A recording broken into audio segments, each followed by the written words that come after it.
अस्सलाम वालेकुम। इस वीडियो में हम बात करेंगे रूमेटॉइड आर्थराइटिस की। ना what is a rheumatoid arthritis? It is basically a chronic autoimmune disorder which principally attacks the joints. और हम आगे देखेंगे जो स्मॉल जॉइंट्स होते हैं हैंड्स और फीट्स के, उनको ज़्यादातर ये बेसिकली वो करता है, अफेक्ट करता है। In it produces a non suppurative proliferative and inflammatory synovitis. होता क्या है बेसिकली, रूमेटॉइड आर्थराइटिस एक ऑटोइम्यून कंडीशन है। इसमें यह देखा गया है कि it often progresses to articular cartilage destruction and sometimes it even leads to joint fusion, जिसको हम एंकाइलोसिस कहते हैं, जो कि हम अभी आगे देखेंगे किस तरह कराते हैं। और कुछ हमको एक्स्ट्रा आर्टिकुलर लीजन्स भी मिलते हैं डिफरेंट जगहों पे, like skin, heart, blood vessels और लंग्स। वो भी मैं अभी आगे दिखाऊंगा कि किस तरह के लीजन्स हमको मिलते हैं। अगर हम पैथोजेनेसिस की बात करें तो अगेन रूमेटॉइड आर्थराइटिस की जो पैथोजेनेसिस है उसके लिए सबसे ईजी तरीका यही है कि जो ये वाला फ्लो चार्ट दिया हुआ है, ये पूरा अच्छा से उन्होंने समझाया हुआ है, इस फ्लो चार्ट को अच्छे से याद कर लेना है। ये जो पूरा टेक्स्ट में उन्होंने दिया हुआ है वो सारी चीज़ वही है जो यहाँ फ्लो चार्ट में लिखी हुई है। वैसे मैं पढ़वा देता हूँ अलग से। होता है कि बेसिकली जो भी इसका जितना भी ऑटोइम्यून रिस्पॉन्स है रूमेटॉइड आर्थराइटिस में, वो सारा इनिशिएट कौन कराता है और सारा बेसिकली इफेक्ट कौन प्रोड्यूस करता है? हमारे हेल्पर टी सेल्स, जो कि CD4 हेल्पर टी सेल्स होते हैं, उनकी उन्होंने आगे बताए हुए। जिस तरह हेल्पर 1 टी सेल्स होते हैं, दे सिक्रीट इंटरफेरॉन गामा, और इंटरफेरॉन गामा का क्या काम होता है कि it activates the macrophages and resident synovial cells. जो हेल्पर टी सेल 17 होते हैं, दे सिक्रीट इंटरल्यूकिन 17, जिनका काम क्या होता है कि वो न्यूट्रोफिल्स और मोनोसाइट्स को रिक्रूट कराते हैं। अलग से हम अगर देखें रैंक एल, जो मैंने ओवरव्यू ऑफ बोन रिमॉडलिंग वाली वीडियो में बताया था, रैंक एल क्या होता है? ये देखा गया कि जो रैंक एल होता है वो एक्टिवेटेड टी सेल्स पे भी एक्सप्रेस्ड होता है, और एज ए रिजल्ट हमें पता है रैंक एल रैंक के साथ फ्यूज़ करके क्या बनाते हैं? ऑस्टियोक्लास्ट की डिफ्रेंशिएशन कराते हैं, and as a result it leads to osteoclast की activation which stimulates bone resorption. And finally जो मैक्रोफेजेस इंटरफेरॉन गामा से एक्टिवेट हुए होते हैं, वो मैक्रोफेजेस ट्यूमर नेक्रोसिस फैक्टर और इंटरल्यूकिन 1 सिक्रीट कराते हैं, जिनका फर्दर क्या काम होता है? उनका फर्दर ये काम होता है कि they stimulate the resident synovial cells to secrete proteases which destroy the hyaline cartilage. ये पूरी इसकी पैथोजेनेसिस है। और since it is an autoimmune condition, तो इसमें हमारे पास जेनेटिक प्रीडिस्पोजिशन भी आती है और कुछ मल्टीपल इन्वायरमेंटल फैक्टर्स भी आते हैं। और CD4 हेल्पर टी सेल्स के साथ साथ इसमें कुछ ऑटो एंटीबॉडीज़ भी देखी जाती हैं, जिसका उन्होंने आगे बताया हुआ है। होता क्या है कि एक तो हम अगेन टेक्स्ट से भी फ्लो चार्ट से भी पढ़ सकते हैं। जो साइनोवियम होते हैं ना रूमेटॉइड आर्थराइटिस के अंदर, उसका जो उस that basically contains germinal centre, वो हम अभी मॉर्फोलॉजी में भी देखेंगे जो इसका इंपॉर्टेंट पॉइंट है। और germinal centres with secondary follicles, ये इसलिए होते हैं क्योंकि एक तो वहाँ पे मल्टीपल बहुत सारे लिम्फोसाइट्स होते हैं, हेल्पर टी सेल्स लिम्फोसाइट्स। दूसरा हमको जो साइनोवियम होता है उसके अंदर अबंडेंट प्लाज्मा सेल्स मिलते हैं, और इन प्लाज्मा सेल्स का काम क्या होता है कि इट सिक्रीट्स ऑटो एंटीबॉडीज़।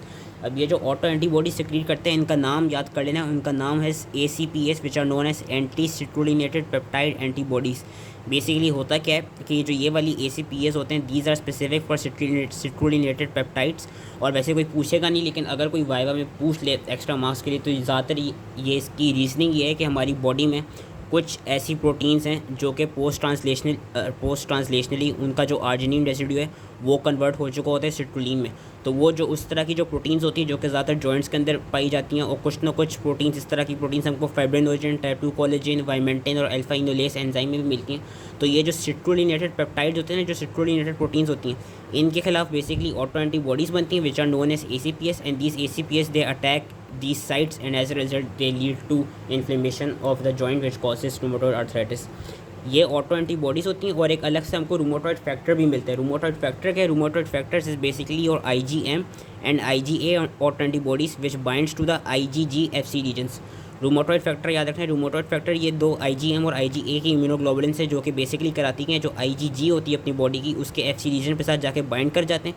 और ये जो इम्यून कॉम्प्लेक्स एक होता है, इस तरह का इम्यून कॉम्प्लेक्स कहाँ डिपॉजिट करते हैं? जॉइंट्स के अंदर जाके डिपॉजिट करने लग जाते हैं। तो ये एंटीबॉडीज़ वाला पार्ट था। और जो T लिम्फोसाइट्स वाला पार्ट था वो मैंने पीछे पढ़ा दिया। T लिम्फोसाइट्स में भी ये जो सारे इन्होंने वो साइटोकाइन्स लिखे हुए with their respective T cell and with their respective function, ये हमको याद करने होंगे। और अलग से यहाँ पे हमको जो ऑटो एंटीबॉडीज़ ACPS है, इनका नाम याद रखना होगा। और रूमेटॉइड जो फैक्टर होता है उसका पता होना चाहिए। अगर हम जेनेटिक प्रीडिस्पोजिशन की बात करें तो देखा गया वो इंडिविजुअल्स जो कि कौन से इंडिविजुअल्स ससेप्टेबल होते हैं जिनमें HLA की HLA-DR4 वाली एलील हो, HLA-DR4, उन इंडिविजुअल्स में ज़्यादातर देखा जाता है रूमेटॉइड आर्थराइटिस होता है। एंड अगर हम इन्वायरमेंटल फैक्टर्स की बात करें तो जो लोग स्मोकिंग करते हैं, या जिन लोगों में कोई इन्फेक्शन हुआ हो लाइक पेरियोडोंटाइटिस, या कोई भी बॉडी में कहीं भी इन्फेक्शन हुआ हो, उन इंडिविजुअल्स में भी देखा जाता है कि it leads to further it promotes further citrullination of self proteins, जो कि again helps in the pathogenesis of rheumatoid arthritis. तो जो पैथोजेनेसिस थी, अगेन ये वाला जो फ्लो चार्ट है, ये अच्छा फ्लो चार्ट है, इसको याद कर लेना है। अब अगर हम मॉर्फोलॉजी की बात करें तो ये देखा जाता है कि जो रूमेटॉइड आर्थराइटिस होती है it affects the small joints of hands and feets. जो साइनोवियम होता है वो हमको ग्रॉसली एडिमेटस मिलता है, थिकन मिलता है, हाइपरप्लास्टिक मिलता है। कुछ कैरेक्टरिस्टिक हिस्टोलॉजिकल फीचर्स हैं जो याद रखने होंगे कि वो कौन कौन से हैं। एक तो हमको साइनोवियल सेल हाइपरप्लेसिया मिलेगा एंड प्रोलिफरेशन मिलेगी। हमको लिम्फॉइड फॉलिकल्स मिलेंगे which are seen due to dense inflammatory infiltrate. और वो डेंस इन्फ्लेमेटरी इन्फिल्ट्रेट कौन सा होगा, हमको CD4 हेल्पर टी सेल्स मिलते हैं, बी सेल्स नज़र आते हैं, प्लाज्मा सेल्स मिलते हैं, डेंड्रिटिक सेल्स मिलते हैं और मैक्रोफेजेस। ये सारे हमको मिल रहे होते हैं विद इन द साइनोवियम। ये जो दो पॉइंट्स है ना, साइनोवियल सेल हाइपरप्लेसिया वाला और ये लिम्फॉइड फॉलिकल वाला, ये हर हाल में याद रखना क्योंकि ये कैरेक्टरिस्टिक हिस्टोलॉजिकल फाइंडिंग है रूमेटॉइड आर्थराइटिस की।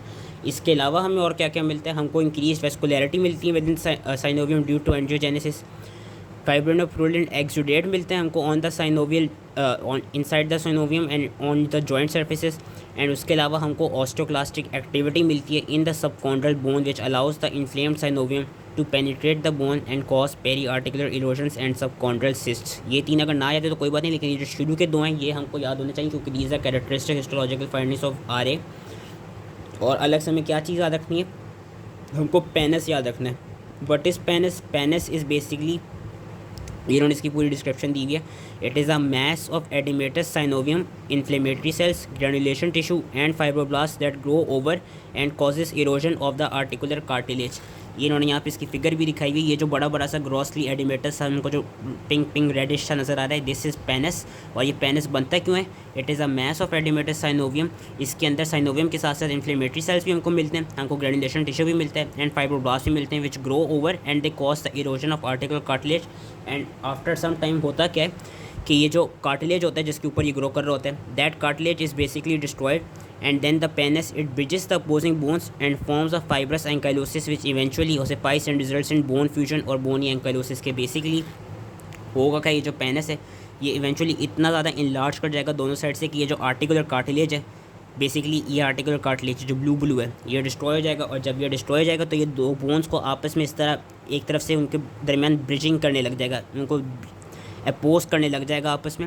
एंड इवेंचुअली लेटर ऑन क्या होगा, उस पेनिस के ऊपर हमारे पास न्यू बोन फॉर्मेशन हो जाएगी which will lead to bony ankylosis के दो बोन्स की आपस में फ्यूजन हो गई है।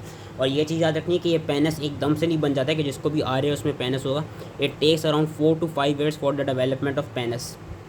ये मॉर्फोलॉजी थी। और उसके अलावा ग्रॉसलिया में क्या क्या मॉर्फोलॉजीज मिलती हैं, हमको कुछ रूमेटॉइड नोड्यूल्स मिलते हैं। वो रूमेटॉइड नोड्यूल्स क्या, हमको नोड्यूल्स बेसिकली स्किन में ज़्यादा नज़र आती है। ये बेसिकली एक एक्स्ट्रा आर्टिकुलर लीजन है जो कि मैंने बताया था कि एक्स्ट्रा आर्टिकुलर लीजन्स हमको मिलते हैं स्किन में। जो एक्स्ट्रा आर्टिकुलर लीजन मिलता है वो that is a rheumatoid nodule. What is a rheumatoid nodule के these are basically nodules which develop in the subcutaneous tissues of forearm, elbows, occiput and lumbosacral area.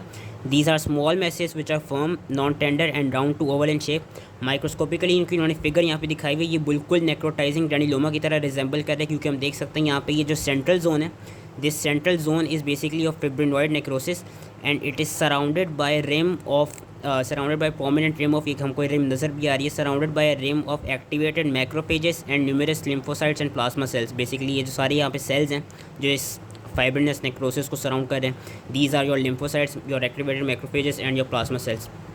एक और चीज़ जो हमको इसमें मिलती है, एक्स्ट्रा आर्टिकुलर लीजन जो हमें मिलता है ब्लड वेसल्स के लेवल पे, वो हमको ल्यूकोसाइटोक्लास्टिक वेस्कुलाइटिस मिलता है। जब मैं ये अलग से पढ़ाऊंगा तो और समझा दूंगा। ल्यूकोसाइटोक्लास्टिक वेस्कुलाइटिस बेसिकली हमको एक्यूट नेक्रोटाइजिंग वेस्कुलाइटिस मिलता है स्मॉल और लार्ज ब्लड वेसल्स के अंदर या स्मॉल और लार्ज आर्टरीज के अंदर।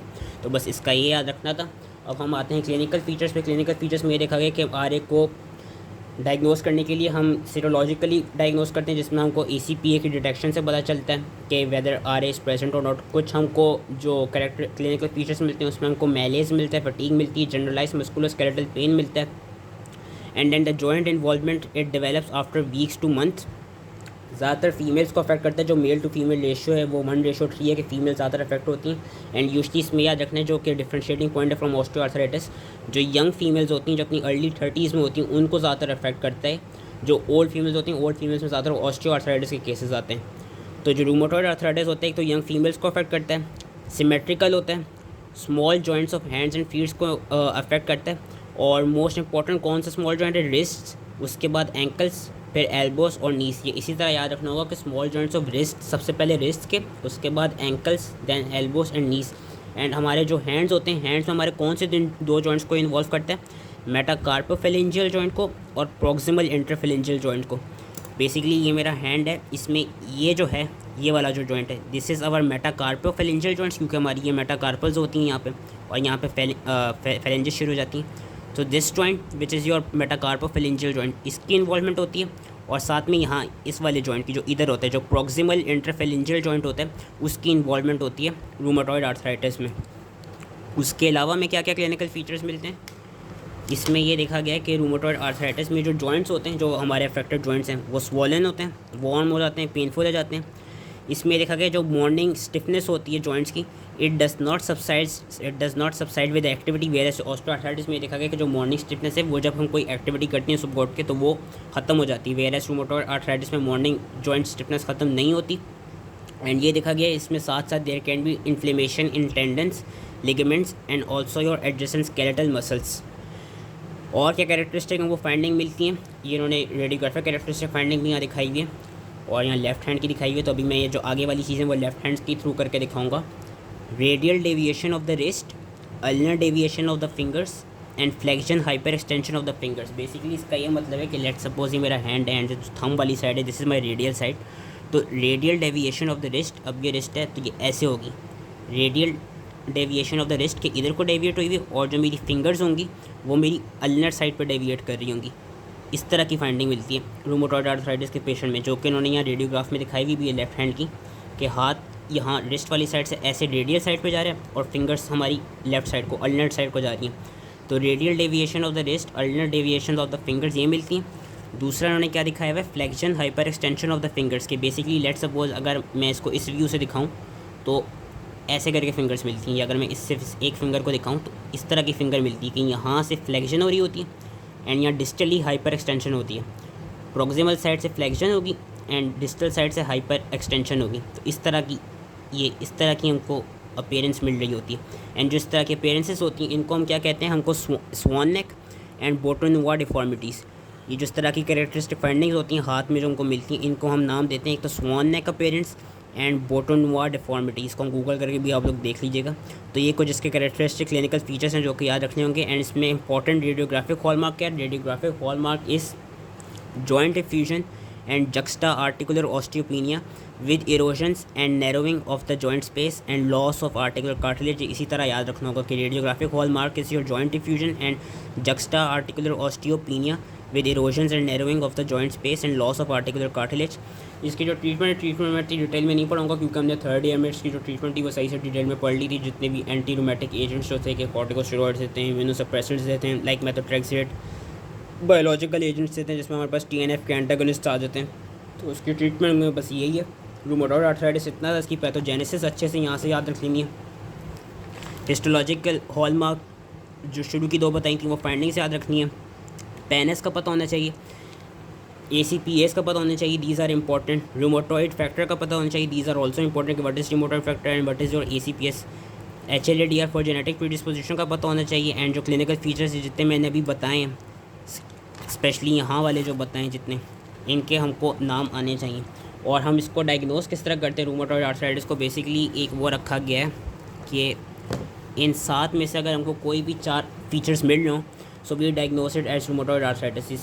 इन 7 में से कौन से 4 फीचर्स हो सकते हैं, या ये कौन से 7 फीचर्स हैं कि जो मॉर्निंग स्टिफनेस है which does not subside after activity, arthritis हो 3 और मोर जॉइंट्स का, सिमेट्रिकल आर्थराइटिस हो, जॉइंट्स ऑफ हैंड्स की इन्वॉल्वमेंट हो, रूमेटॉइड नोड्यूल हो, स्पेसिफिक कैरेक्टरिस्टिक रेडियोलॉजिक फाइंडिंग हो जो हमने पीछे देख ली कि वो जक्स्टा आर्टिकुलर ऑस्टियोपेनिया और एंड कैरेक्टरिस्टिक सीरोलॉजिक फाइंडिंग हो। अगर कोई पेशेंट आए हमारे पास जिसको इन 7 में से कोई भी 4 फाइंडिंग्स मिल रही उसमें, then we would diagnose it as rheumatoid arthritis. So that was all related to rheumatoid arthritis. I hope ये वाला चैप्टर इजीली समझ में आ गया हो एंड थैंक यू।